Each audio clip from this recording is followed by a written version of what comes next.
Today, I have a story that will challenge everything you thought you knew about age, desire, and second chances. What happens when a woman in her 50s meets a young man who sees her not as older, but as vibrant and alive. This isn't just a tale of forbidden attraction, it's a raw, honest journey of rediscovery, passion, and the courage to feel again. Stick around, because this story might just change how you see love at any age. I had long accepted that passion fades with age. At 52, I was used to the polite silences at dinner, the lukewarm kisses and the bye, but his hands, they stirred something I thought was gone forever. He saw me not as someone older, but as someone alive, and when he touched me, I remembered how it felt to be wanted, truly wanted. It started innocently enough, as most mistakes do. The heat had knocked out the power in part of the garden, and I was in desperate need of someone to help. Maya, my neighbor's daughter, mentioned her nephew Ethan was in town for the summer doing odd jobs while waiting to start grad school. I said yes without thinking. I was tired, annoyed, and frankly just needed it done. When he arrived that Tuesday morning, I opened the door expecting a lanky teenager in paint-stained jeans. Instead, there he was, confident, clean-shaven, broad-shouldered, and disarmingly polite. "Hi, I'm Ethan," he said with a smile. He was the first to notice but here was Ethan making me laugh, making me feel seen. The first time he brought me coffee, I laughed awkwardly. "This is the good kind," he said. "You deserve the good kind." I held that cup like it was something more, and maybe it was. I started watching him through the kitchen window, shirt off, hammer in hand, sweat glistening down his back. It was wrong, so wrong. I was old enough to be his mother, but he did not. We talked about school, about my garden, about the music he liked, and the way I missed being touched. My skin was warm, and I could still hear his voice in the air. Ethan started coming around, even when there was no work to do. "Thought you might like some company," he said one evening, carrying takeout and 2 lemonades. We ate on the porch. He sat close, but not too close. He made me feel like a woman, not a forgotten wife.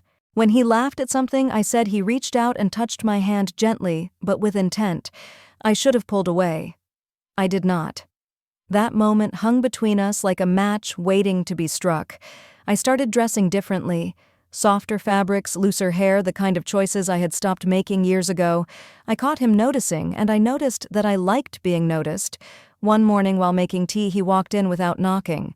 "Hope you do not mind," he said, and I did not. I handed him a cup, and our fingers brushed. Neither of us moved. There was a silence so loud it was deafening. That silence said everything we had been afraid to admit.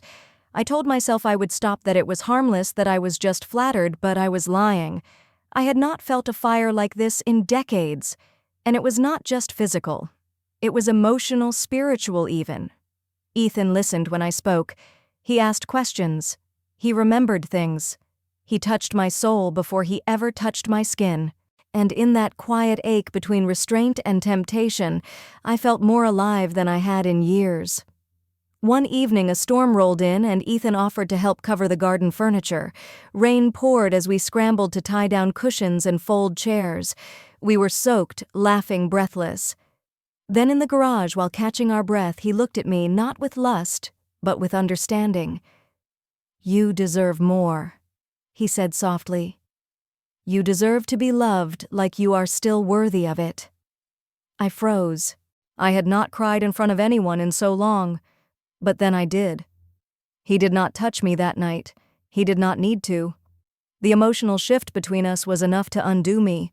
I realized I was standing at the edge of a choice I never expected to have again.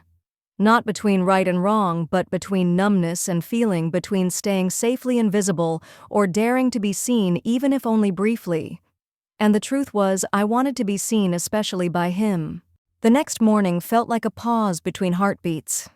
I moved through my kitchen with careful deliberation, the air thick with anticipation I could not quite define. The storm had passed, but something inside me had shifted permanently. I wore a soft cashmere robe, not to seduce, but to feel comforted, to feel like I still had a body that mattered. I was halfway through making tea when I heard the gate creak. Ethan was early, or perhaps he had never truly left, not from my thoughts, not from the ache blooming under my skin. When I opened the door, he was standing there with a quiet kind of stillness, rain-damp curls still clinging to his forehead, hands tucked into his jacket pockets. "I did not want to leave yesterday like that," he said, voice low, "but I did not trust myself to stay either." My throat tightened. "You did the right thing," I whispered. He stepped forward close enough that I could smell the clean, earthy scent of his shirt. "That is the problem," he said. "I am tired of doing the right thing." For a long moment we stood in silence, the weight of what we were both feeling heavier than any words could carry. And then it happened, not like in a movie, not with a surge of music or sudden passion. It happened quietly, deliberately. His hand lifted and touched my face, gently brushing a strand of hair behind my ear. I did not flinch. I did not pull away. I leaned in not toward danger but toward something even riskier: connection. When his lips finally met mine, they did not claim me. They asked for me. There was no rush, no frantic adolescent urgency, just warmth, patience, and a slow realization that this moment had been waiting to happen, long before either of us could admit it. My hands moved instinctively to his chest, not to hold him back, but to ground myself. He felt solid, real, not just a fantasy, but a man, and for the first time in so long, I felt like a woman again. We moved together, as if guided by something older than logic. His arms wrapped around me, pulling me into a kiss that deepened with each breath, yet still held restraint. It was not about lust. It was about reverence, about honoring the loneliness we had both carried, the parts of ourselves that had gone untouched for years, emotionally, spiritually, physically. We found our way to the living room couch, not hurried, not clumsy. Every glance, every touch was a question, and I answered each one with trembling honesty. He undid the belt of my robe slowly, his fingers tracing the line of my collarbone with reverent awe. I felt the way his gaze lingered, not with hunger but with admiration. There was something devastatingly beautiful in being seen at this age in this skin, with its softness, its imperfections, its lived in history. He did not flinch from any of it. If anything, he leaned in closer. "You are breathtaking," he whispered, and I believed him. For the first time in years, I believed that I could be desired, not despite my age, but because of everything I had lived through. The way he touched me was unlike anything I had known, not aggressive, not performative. He took his time discovering the curve of my shoulder, the fragile inside of my wrist, the line along my spine where I had once carried a baby. His hands memorized me with an almost sacred intent. When we finally gave in to each other completely, it was not about release. It was about recognition, about the way two strangers generations apart could still speak the same language in sighs, in fingertips, in breath. Afterward, we lay there in a cocoon of quiet. No words, no guilt, just the slow rhythm of two hearts finally at ease. I traced the edge of his jaw with my thumb, marveling at the intimacy of the moment. Not because it was forbidden, but because it was earned. This was not reckless. This was not meaningless. This was two people who had nothing left to prove, choosing each other. Not forever, not for always, but for now. And sometimes now is more than enough. He kissed the inside of my wrist, then my shoulder, then the corner of my mouth, as if memorizing the places that had once been forgotten. I ran my fingers through his hair and whispered, "You make me feel real." He smiled, his expression softened by something deeper than pride. "You have always been real. You just forgot. I only reminded you." As the light shifted through the window, casting gentle shadows across our bodies, I thought of all the years I had spent waiting for someone to notice, to want to awaken me. And here he was, this impossibly young, impossibly kind man, showing me that desire does not age, that worthiness is not reserved for the youth, that intimacy is not a privilege. It is a right, a birthright that I had denied myself for too long. It was not love, not in the traditional sense, but it was something close, a meeting of souls in the in-between. He held me like I was made of stories, not just skin. I held him like he was my second chance to feel something beautiful before it was too late. When he finally rose to leave, he did not rush. He kissed me again with the same care and clarity as before. "If this is the only time," he said softly, "I will still be grateful."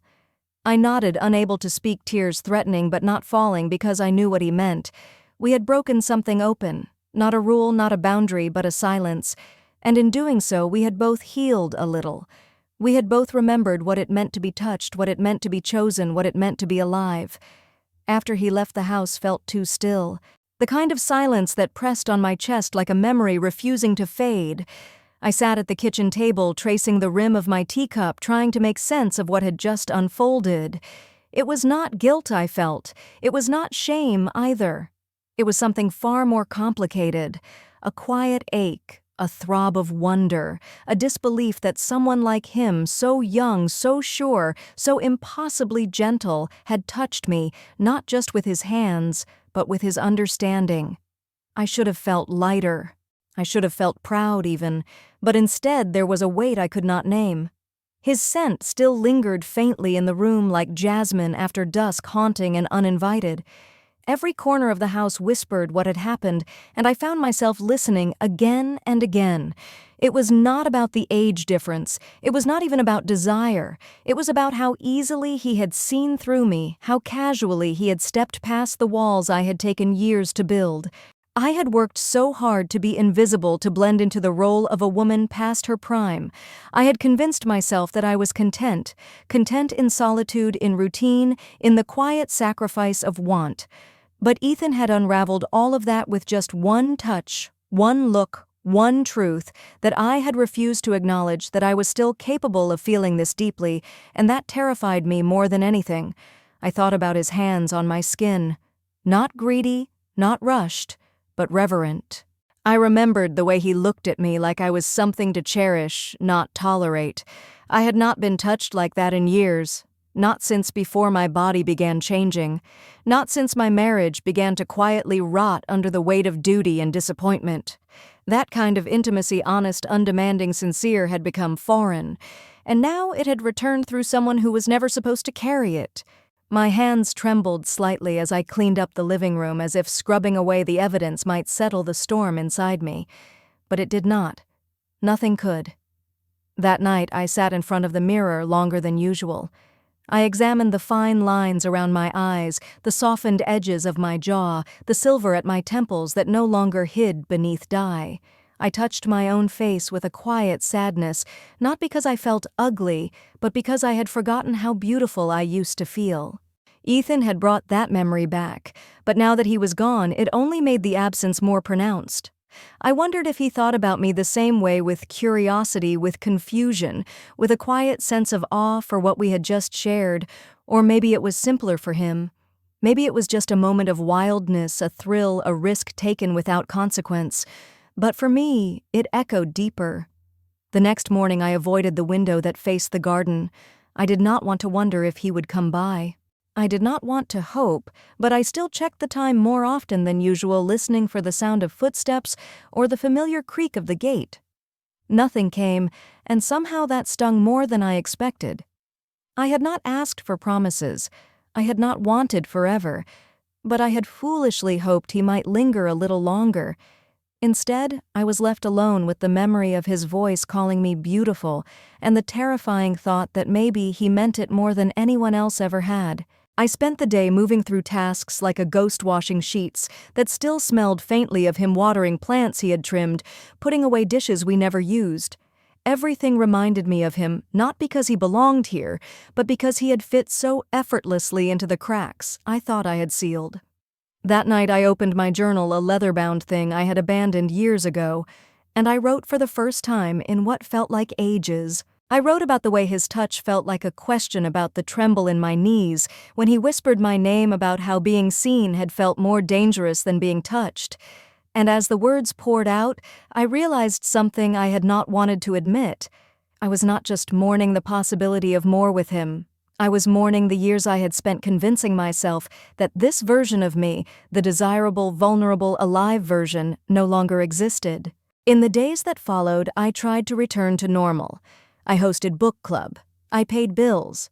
I smiled politely at the cashier who called me ma'am.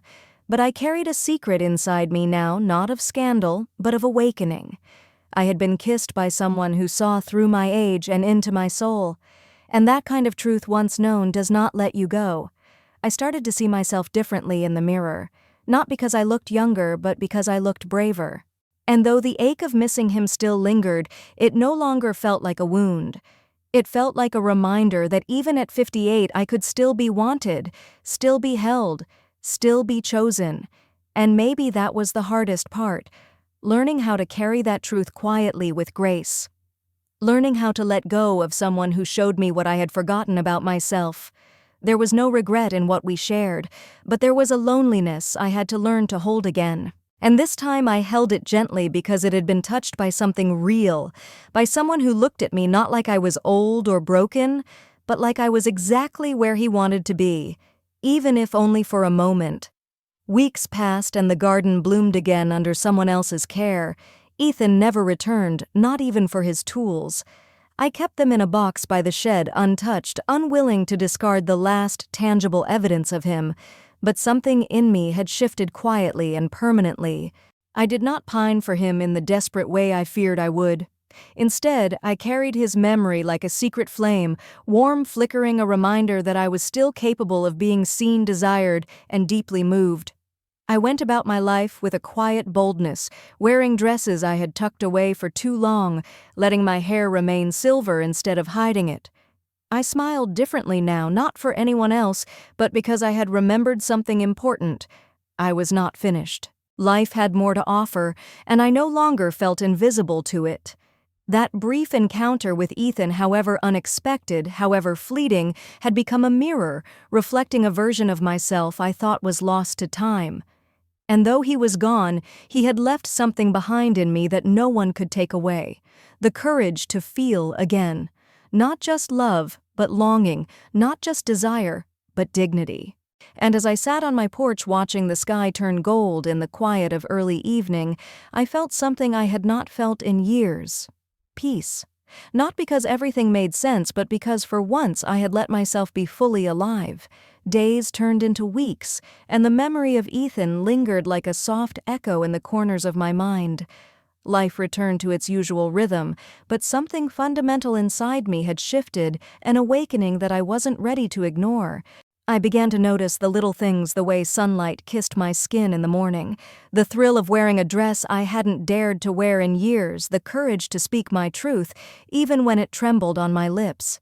David noticed the change too. He asked if I was feeling all right, if I needed to talk. I smiled, thankful for his concern, but kept the secret nestled safely within my heart. Some things are too fragile to share, and some transformations are meant to be lived before they can be explained. I started volunteering at the local community garden, reconnecting with the earth in a way I hadn't in years. Tending the flowers, watching new life bloom, it felt like reclaiming parts of myself I thought had been lost forever. The garden became my sanctuary, a place where the ache of longing was met with the promise of growth. One evening as I closed the garden gate, a soft voice called my name. I turned to see Ethan standing there, a tentative smile on his face, rain lightly dusting his hair. "I couldn't stay away," he said simply. My heart skipped, caught between caution and yearning. That moment was not about rekindling a flame, but about honoring a connection that had changed us both. We talked long into the night, sharing stories, fears, and hopes, two souls recognizing the profound impact they had on each other's journeys. I realized then that life doesn't always follow the paths we expect. Sometimes it offers us moments of unexpected beauty, fleeting, fragile, and utterly transformative, and sometimes that's more than enough. In the days that followed, Ethan and I found a new rhythm, not rushed, not defined by expectations, but grounded in mutual respect and understanding. We shared quiet mornings in the garden, laughter over simple meals, and conversations that wove the threads of two very different lives into something unexpectedly tender. Yet beneath the ease, a delicate tension lingered.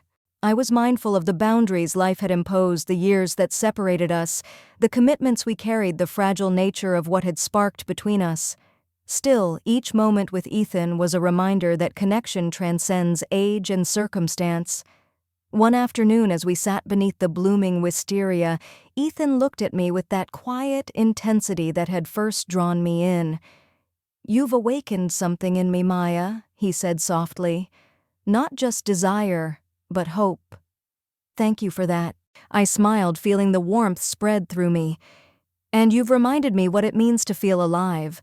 We both understood that what we shared was a gift, a fleeting intersection in time, beautiful precisely because it was imperfect and transient. As the summer days waned, I embraced the bittersweet truth sometimes love isn't about forever. Sometimes it's about the courage to open your heart even when you know it might break. And in that vulnerability, there is profound strength. As the final days of summer slipped away, I found myself cherishing every stolen moment with Ethan like a secret treasure. Each smile, each glance carried the weight of unspoken truths and fragile hopes. We didn't make promises we couldn't keep or speak of futures that might never be.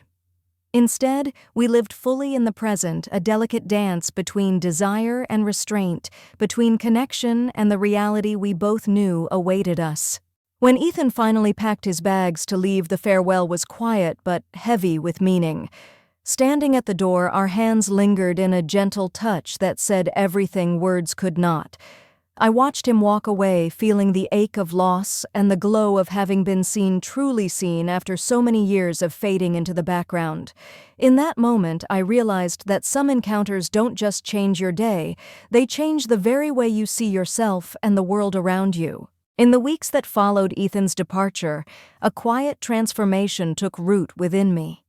The ache of his absence was real, but it was accompanied by a newfound sense of self, stronger, braver, and more alive than I had been in years. I began to shed the invisibility I had worn like a cloak, embracing my worth with gentle confidence. The garden I once tended out of routine now flourished as a symbol of my own renewal. David noticed the change too, his eyes reflecting a mix of curiosity and something softer, perhaps hope.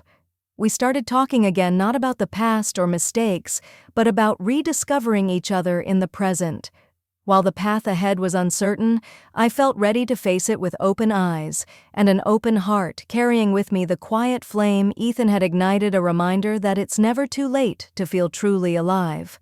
Our conversations became a bridge over the silent gulf that had grown between us. David was patient, listening without judgment as I shared fragments of my awakening, the way Ethan had reminded me of my own desires and worth. It wasn't about replacing what was lost, but about rediscovering what had been hidden beneath years of quiet resignation. Slowly, a new chapter began to take shape, one where vulnerability and honesty paved the way for healing. One evening, as we sat together watching the sunset paint the sky in hues of gold and lavender, David reached for my hand. His touch was tentative but filled with promise. In that moment, I realized that while the past could not be undone, the future still held the possibility of connection, forgiveness, and love on new terms grounded in the truth of who we both had become. Days turned into weeks, and with each passing moment, the walls I had built around my heart began to soften. I learned to accept the complexities of my feelings, the guilt intertwined with gratitude, the pain mingled with hope. Ethan's brief presence had stirred something long dormant, and though he was gone, the spark he ignited continued to light my way forward. David and I moved cautiously, aware of the fragile new understanding between us. We didn't rush or force healing, but allowed ourselves the space to rebuild trust, to rediscover the laughter and warmth that had once defined our love. It wasn't perfect, and it wasn't always easy, but it was real, and that made all the difference. One quiet morning, as the soft light filtered through the curtains, David surprised me with a small bouquet of wildflowers from the garden. His smile was shy but genuine, a simple gesture that spoke volumes. In that moment, I realized that love, much like the seasons, changes and grows in ways we least expect. It doesn't always roar, it often whispers, gently reminding us that healing is possible. I reached out and took his hand, feeling the warmth and steadiness that had always been there, waiting patiently beneath the surface. Together we faced the unknown, not with fear or regret, but with an open heart and the quiet courage to embrace whatever came next. As the days grew longer and the garden blossomed anew, I found myself reclaiming pieces of joy I thought were lost forever. The quiet moments spent tending the earth became metaphors for my own healing, patient, deliberate, and full of promise. I learned that vulnerability was not weakness, but strength, that desire and dignity could coexist at any age. Though Ethan never returned, his presence lingered like a warm ember, a reminder that I was still capable of being seen, wanted, and deeply touched. Life had not ended, it had merely shifted course, offering me a chance to rewrite my story with courage and grace. Sitting on my porch one evening, watching the sun dip below the horizon, I felt a peace I hadn't known in years. It wasn't about forgetting the past or chasing forever, it was about embracing the present with all its imperfections and possibilities. I was alive, fully, beautifully alive. This story pushes us to rethink the boundaries society places on age and desire. Is it wrong for a woman to seek passion and connection with someone much younger, or is it a beautiful reminder that love and longing don't have an expiration date? Some may judge, others will empathize, but one thing is clear: feeling alive is a universal right. What do you think? Is age just a number, or should we respect traditional lines? Let me know your thoughts below. Don't forget to follow me for more compelling stories that challenge the norm and inspire your heart. Or show your support by hitting number 1.